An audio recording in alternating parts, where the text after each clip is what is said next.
নমস্কার বন্ধুরা, welcome back to my channel Bengali food thali. আশা করি সকলে সুস্থ আছেন, ভালো আছেন। আজ আমি আপনাদের জন্য নিয়ে চলে এসেছি লোটে মাছের ঝুরি রান্না। দারুণ সুস্বাদু হয় এই লোটে মাছ খেতে।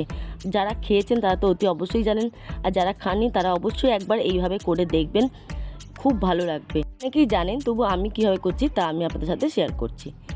দেখতে থাকুন, আশা করি ভালো লাগবে। এখানে দেখুন আমি হাফ কিলো লোটে মাছ নিয়েছি। মাছ ভালো করে কেটে ধুয়ে পরিষ্কার করে নিয়েছি। তারপর কোনো লবণ হলুদ মাখাইনি আমি এখানে লোটে মাছে। কড়া ভালো করে গরম করে কড়াই দিয়ে দিলাম সর্ষে তেল। সর্ষে তেলটা একটু বেশি পরিমাণে দিতে হবে। এখানে সর্ষের তেল আমি নিয়েছি 3 টেবিল চামচ। 3 টেবিল চামচ সর্ষের তেলকে খুব ভালো করে গরম করে নিয়েছি। তারপরে দিয়ে দিলাম পেঁয়াজ কুচি। এখানে একটা বড় মাপের পেঁয়াজ আমি কুচি করে নিয়েছি।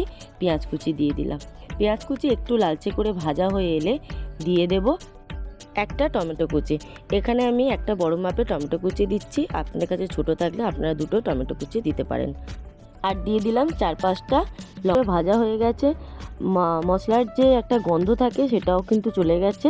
এই পর্যায়ে দিয়ে দিলাম আগে থেকে কেটে ধুয়ে পরিষ্কার করে রাখা গোটা গোটা লোটে মাছ। দেখুন মাছ কিন্তু আমি কাটিনি। লোটে মাছ খুব ঝুরি হয়ে যায় আর ভীষণ পরিমাণে ভেঙে যায়, তাই জন্য আমি এখানে গোটা রেখেছি। আর মাছগুলো বেশ খানিকটা গোটা গোটাও আছে আর খানিকটা ঝুরি হয়ে গেছে। তাহলে চলুন, আজকে আমার রেসিপি এতটাই। পরের দিন আবার একটা নতুন রেসিপি নিয়ে আসব। তার জন্য আমার পাশে থাকবেন। ভালো থাকবেন, সুস্থ থাকবেন, সাবধানে থাকবেন। Thank you for watching.